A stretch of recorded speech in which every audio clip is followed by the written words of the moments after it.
What up, guys? Midwest Brownway Chronicles, episode 16. This is the movie section. How are you guys doing today? Make sure to like and subscribe to my videos. Please join me, join my algorithm, be one of my close friends. Hear my voice and let me talk to you about what I see and what I enjoy. I went and saw 3 movies. I went and saw Eden, The Roses, and Caught Stealing. They were all very interesting in their own rights. I'll do The Roses first because The Roses was a story about love. It's not a love story, it's a relationship story. It's literally the personification of what happens if you constantly see cracks in the armor but you don't address it.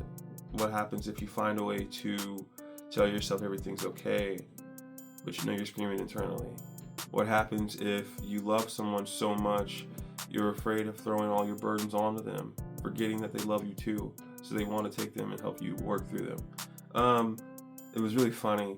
It was serious, and in the same moment as being serious, you'd find somebody in the crowd randomly start laughing or cracking up or chuckling because they just found a great way to make dark comedy and humor match with drama and serious undertones of, do I truly love who I committed to? Do I truly enjoy who I committed to? If I really was happy, would I have these kind of questions? Would I have these kind of worries and guesses? And it's a real conversation to have. It's so honest. That's what I enjoyed about the movie the most. It's only an hour and a half and it's honest. It is talking to you about the shit we go through in relationships. Loving somebody is a commitment. It's not signing a contract. It is literally a lifetime of just wanting to say, the contract doesn't matter. I love them through all of it, and I already knew what I signed up for when I walked in. It was such a beautiful movie in the right of making me feel like I wanted to strangle husband and wife in the movie the whole time, because they both had multiple moments where they could have, I don't even know, rectified the situation, made it easier on each other to understand and talk to each other. Moments where they want to be able to be heard, they're completely silent and not talking to each other. It's the semblances of what I've watched in 1,000 relationships, a lot of mine included. A lot of, I feel like I could say it, but if I do, what if this happens? If I don't, what if this happens? If I say too much, what if they walk away? If I say too little, what if they think that I'm lying to them? It's the slippery slope of loving somebody and knowing that you will not have the right answer every single day.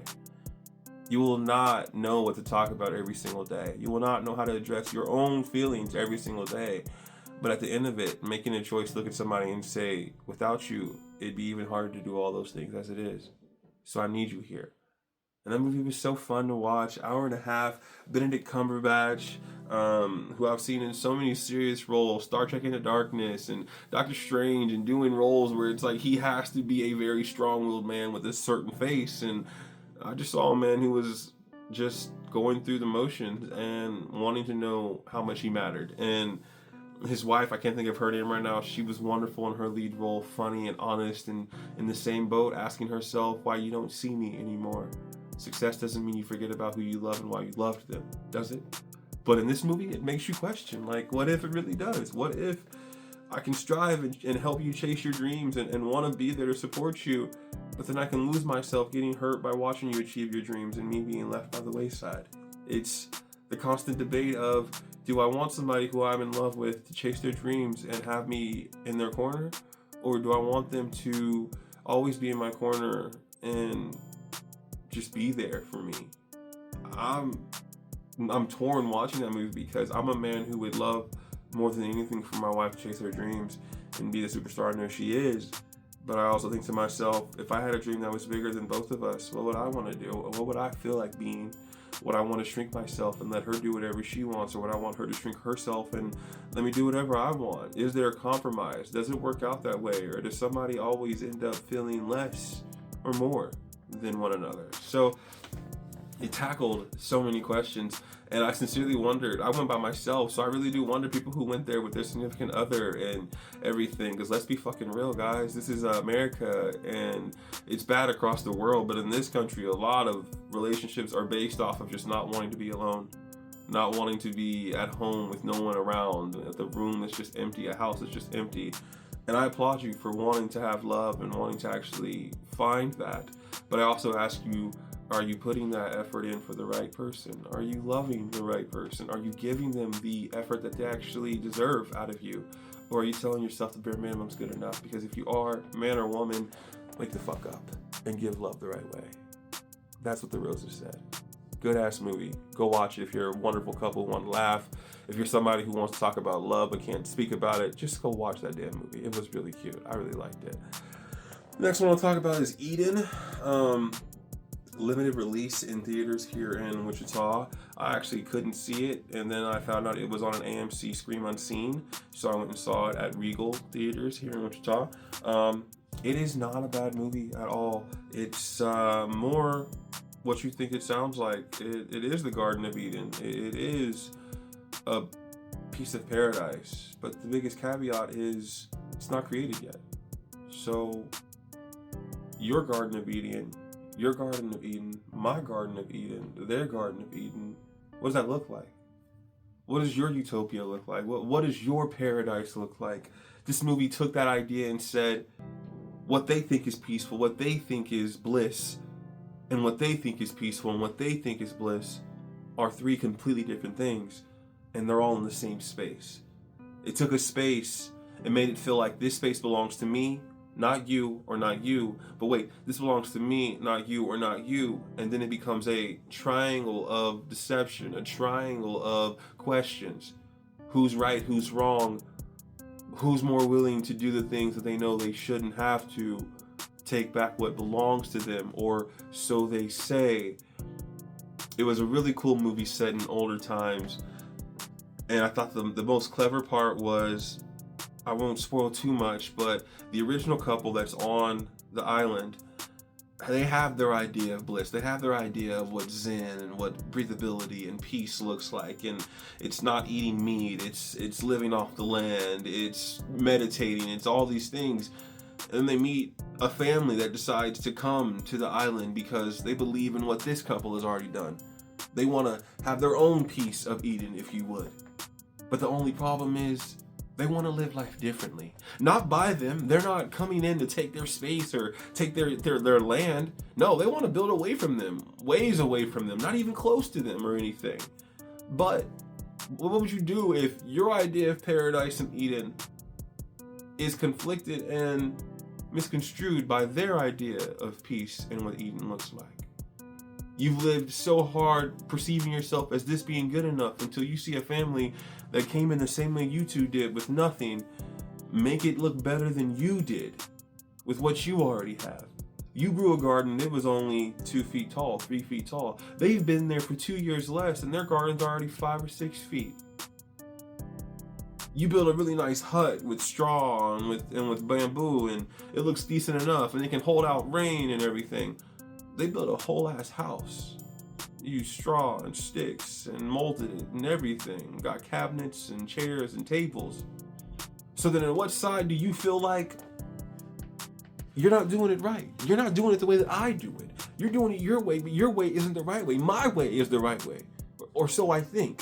And therein lies the conflict in the movie, consistently coming back to each other.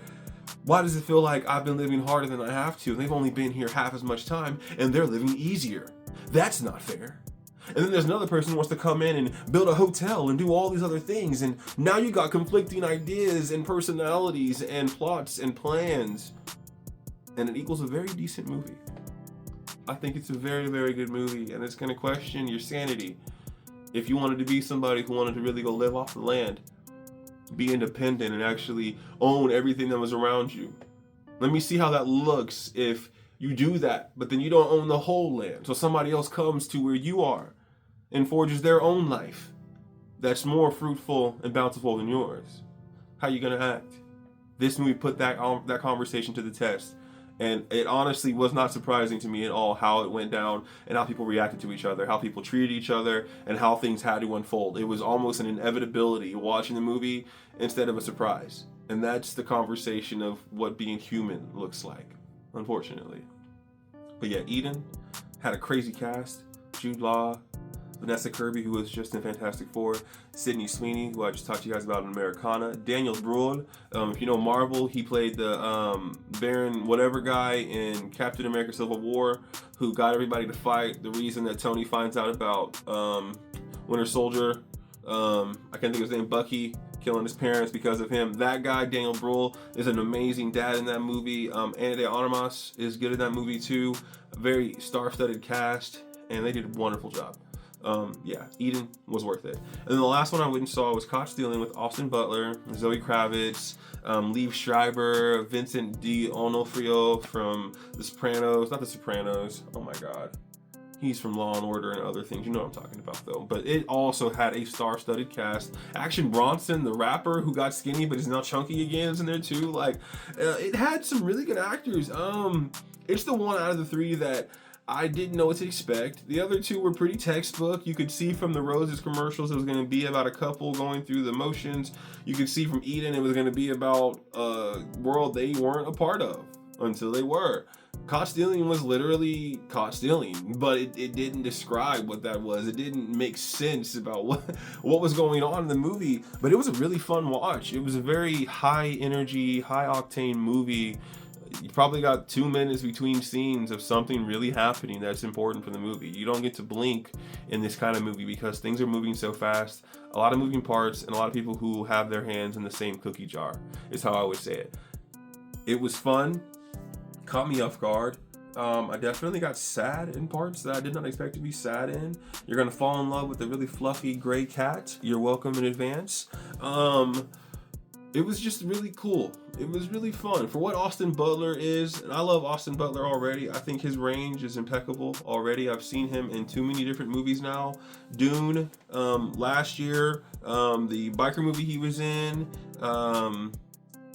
wow, I can't even name all the movies I've seen him in. I just know Austin Butler is blowing up and he's doing so many different forms of movies. I appreciate the actors and actresses like him who really are wanting to stretch and actually spread their wings, not just stay in one genre and call it good. They want to be in all kinds of movies, and he's one of those. He did great because I think his role in this movie was so complicated. He was a person who really has gone through so much in life and is just trying to basically get through the day, and life takes a turn because his next door neighbor is not who he thinks he is not what he thinks he is. It's just a very twisted movie that's gonna hit you from multiple places. It's really fun to watch. But don't go in there expecting to understand what happens until probably the end of the movie. Because I think they do a good job in this movie about answering questions you have from the get-go in like very timely manners. Like, you're gonna have a question, you're gonna just ask, and it's gonna pop up. You're gonna have a question, you're gonna ask what's gonna happen, boom, right there. You get the clarity and the closure as you need it, and the reactions and the decision making that Austin Butler's main character has are impeccable. I am very proud of Hank, that is his character's name. Hank had to go through some shit in order to breathe again. And that man, I applaud him because that shit was not easy, and god damn, he went through it. But it was really fun. Caught Stealing is a ruse because that is not what this movie's about. Don't even get it twisted. It's about money, and yeah, stealing is like the word you could use, but it's not stealing at all. It's slightly misplaced, not arranged to be picked up yet, not stolen per se. But it was still a really fun movie. Caught Stealing, Austin Butler, he did really great in that movie. I can't give it away. I feel like even explaining a little bit of the plot of the movie feels like giving it away. But just know somebody had a lot of money that somebody thought they owned, and somebody else thought they owned. So all of them are looking for the same money, or so they think. So, The Roses is a great couple movie. Eden is a great make you think about what you'd do if it was you surviving off a land kind of movie. And Caught Stealing is a high octane, got your heart pumping, got your heart racing, got your feels moving kind of movie. So gear up, go see those movies. Well, not Eden, because Eden's not in theaters anymore, but go see The Roses. You'll love it. Go see Caught Stealing. They just came out last week. They got at least a week or two to be out in theaters, so go see those. Let me know what you guys think. They are worth it. I promise you guys will not be let down. All right, guys, this has been Midwest Brown Boy Chronicles. I am your Midwest Brown Boy, Jalen Brownford. signing off. Don't forget to like and subscribe to my videos. I love talking to you guys. Get my algorithm popping across this YouTube platform so I can get that money flowing and that happiness going. That's how I want to look at it. But just come on back, guys. I really appreciate you listening and chiming in, tuning in. So have a good day. Have a good week. I'll talk to you guys later.